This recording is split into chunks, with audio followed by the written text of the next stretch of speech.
Okay. Next, we're kind of shifting gears a little bit with our survivor/caregiver story. You notice that I don't have anything in front of me to introduce this next speaker. I don't need anything because she happens to be my daughter.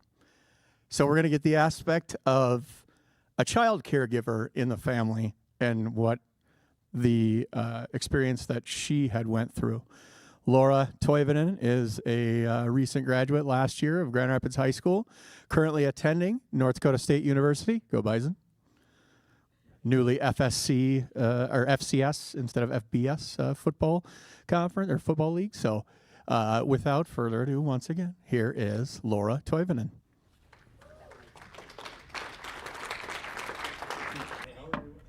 Okay, I'm Laura Toivonen, daughter of John, and I'm here to tell a story from my perspective about my dad.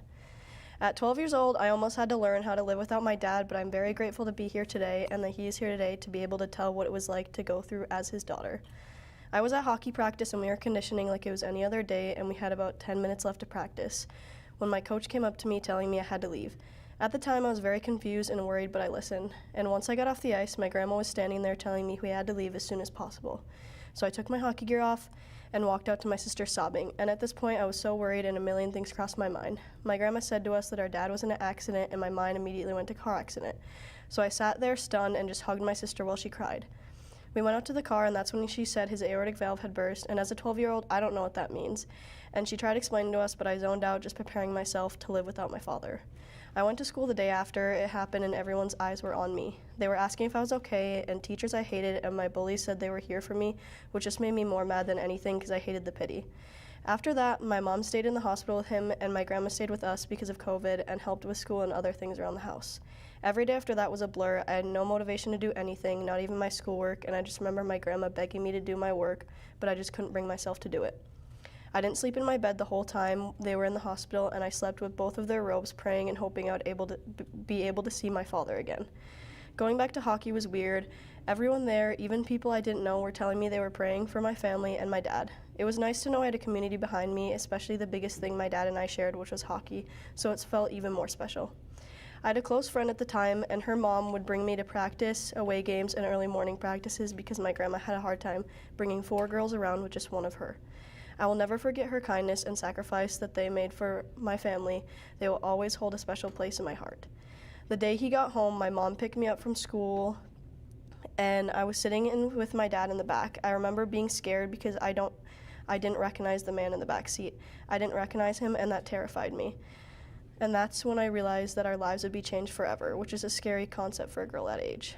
Over the next few months, I was back sleeping in my room, and my dad was sleeping in the living room on the recliner chair because he couldn't get up and down the stairs. My mom was making meals, doing his laundry, and he would just sit around all day watching TV, which obviously he couldn't do anything, but it was weird to see him like that. Living with a dad who was like that was hard and weird, but eventually he started to get better and could be a dad and a husband again, and life was going back to normal. One day, my grandma picked us up from school, which wasn't totally weird because my mom worked a lot, but this time was different. I don't exactly remember what happened in this time because it was a shorter visit than the last one, but still very scary, realizing that my dad was not going to get better anytime soon. He came home after this one, and it was like back at square one. He was sitting on the couch and all day and watching TV. I bet it was really frustrating losing all the progress he had going back and starting all over. It was also really hard to see him go back to that after all the progress he made. He started to get better, and it was nice to have him back as a dad slowly. After that, I realized he could have a lot of accidents in the future and that I should never sit comfortably with how life is and not take it for granted. This is where the hard part started. I thought the initial accident would be the hard part, but these next few years will be harder. Every day I would worry when his next accident would be, or if he would pass away in his sleep, or if I would be in school and no one can help him at home and something bad happens. He had a benefit to raise money and awareness for his heart condition, and I've been to them before, but never one for my father. And that was the first time I saw him cry. He was standing in front of all these people who came in support of him, and he was mainly just grateful to be alive. We all were. In between all of this, my grandfather passed away, and it was a shock to our whole family, and we took it all very hard, especially with everything we already had going on in our lives. It took a huge toll on my dad, and it was hard to see him go through that. Sitting in the pews at the church for the first time in the front row, I realized it was almost me needing to give a speech at my father's funeral, and cry in the front row and hear the stories of what an amazing man he was. All our time flew through my head, and I realized I needed to spend more time with him before it was too late. A year after that, his mother, my grandmother, passed away, and once again I'm sitting in the church looking at my dad, but he wasn't crying. No one was really crying because just a year ago my grandfather passed away, so we all knew they were together and looking over us, and they were proud of the people we had become and how strong we were through this time. Not too long after that, he had another accident. I believe I was a sophomore in high school and I was in English class. My mom texted me that she needed to call me, and I excused myself to the bathroom. I called her and I heard her crying, and I immediately knew it was my dad again. I was a little older this time, so I was able to understand more about what was going on, and she told me they were on their way to Duluth and not to worry, but something was wrong. She just wanted us to be aware. I hung up and pulled myself together and went back to class and acted like nothing happened. With this whole situation, I got really good at hiding my emotions, and I pled to my sister not to tell anyone about it because I didn't want the stares again and the pity looks. I even hid it from my best friend for a little bit because I wanted to sit with and process the situation and once again prepare myself to live without my father. He came back and it was the same over again, except we were in a new house this time. He sat on the couch for a bit, but eventually got back to work, and I always just had this worry when his next accident was going to be. It's a weird concept, just waiting for your dad to die, just waiting for the next incident to come, and he wouldn't make it that time. So I went through a very dark time my sophomore year of high school. I was mourning my father even though he was there, and I saw him every day. That made me push everyone away, even my parents, and I will forever live with that regret of pushing my own father away when in the time that more than anything else we needed to be there for each other. The last and most recent incident was the worst for me. Once again, my mom had texted me in class, but I was in history with my hockey coach as a teacher. I went to the bathroom and she called me and said they were on the way to Duluth with my dad and not to worry, but she just wanted me to know what was going on. The walls closed in and I just collapsed on the bathroom. I knew I couldn't go back to class anytime soon, so I texted my coach the news, and he was the first to know, and he understood immediately and let me take my time coming back to class. Once again, I didn't tell anyone about what happened, and I went on with my day like nothing happened. My younger sister stayed with my grandma, and me and my older sister stayed at home because we thought once again it would be a short trip and he would be back soon. We were both in sports, so we came home late anyways, but it was different this time. There was no dad or mom to greet and tell about my day and complain about school or whatever girl was making me mad at the time. I didn't have my mom to start my car in the morning for me before I even got out of my room, and we had to make dinner every night for ourselves. There was no random Sunday nights where we would put on a movie and make popcorn and have a family movie night together. The reason this one was harder because he was gone for about a month in the hospital, and it felt like the longest month of my life. One day we visited him, and it was truly the hardest thing to see. I walked in, and he's just hooked up to a million machines, and there's doctors around him, and he just looked so tired, and he wasn't the lively, funny, energetic dad I always knew. And I just stood there staring at him the whole time. It was stuff you only see in movies, except I was seeing it in real life. During this time, I think it was good for me and my sister to live alone and learn to be independent for college, so we already knew how to live and fend for ourselves, even though circumstances were not ideal. It was a hard time knowing he couldn't come to any of my games because that year I started to get my lacrosse coach's attention of potentially being a starter, and it was really upsetting to look up and not see my dad sitting there cheering me on. Once he got back, it was the longest recovery he had to have this medicine that my mom gave him, and when your dad goes through something like this, time seems to blend together and each accident feels worse than the last.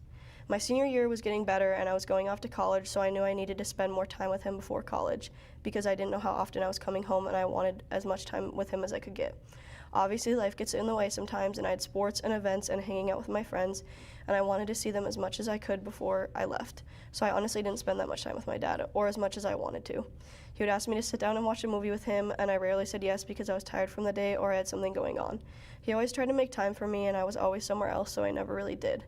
You would think from these last couple years I would learn something and just sit down with him, but I never did. And it wasn't because I didn't want to or I was mad at him or something, it's because I was scared. I was terrified that I would lose him, so I hid away and distracted myself with things like hanging out with my friends or work or many other things. I was so scared he'd have another accident, so I pushed him away, and once again, I'll forever live with that regret. I didn't sit down when he wanted to watch Star Wars or Pitch Perfect or an 80s movie he used to love, or if the Leafs were on, he would put them on just for me, and I never sat down to watch. I went through this time where I was always mad and I just isolated myself because I was more scared than anything. I resented myself for that once it hit summer, and I was so mad that I didn't hang out with him anymore, so I was never home in the summer before I left. I was always out or at work, and I wanted to escape from the reality that I won't be able to come home and see their faces every night and just sit and talk about my day. I was running away from the fact that I'll never see him in the stands at one of my hockey games again, and I was just so scared to tell him not to hang out, so I was just never there. Once his first incident happened, I had these daydreams where I would make up a scenario in my head of the next time his accident will happen and he doesn't make it from this one. At first, I barely had them, but it started to get worse and worse the more accidents he had. I had my move-in day, and I was scared to live so far from my parents and my friends and my family. When your dad goes through things like this, the little things he was able to do before that he cannot now really hurt. Like he said, he was going up to my room and to wait there because he couldn't carry all my stuff up 4 flights of stairs. And obviously I don't blame him, but I look around and everyone else's dads are helping them carry stuff, and he physically couldn't, and that has stuck in my brain for a while.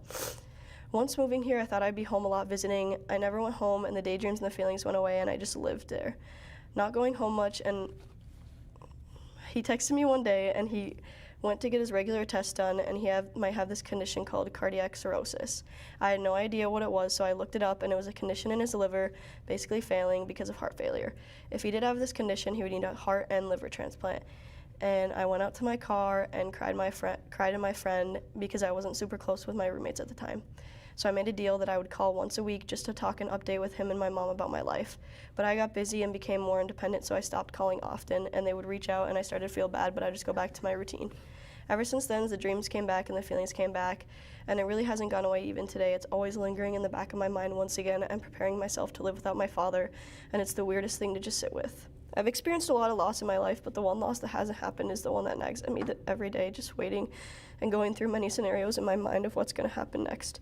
I was just preparing myself to speak at his funeral, or if I'll leave right away, or how will I react when I find out. Will I tell anyone? Will I cry? I just don't know what I'm going to do. One weekend, him and my mom visited me at college. When he left, he texted saying seeing me at college doing so well made him think that him and my mom did okay as parents, and it made me so sad to hear that because he was the perfect dad. I love my father dearly, and he's the strongest person I know, and I hope he knows how much I love him. No matter what we've gone through, I'll always be his little girl.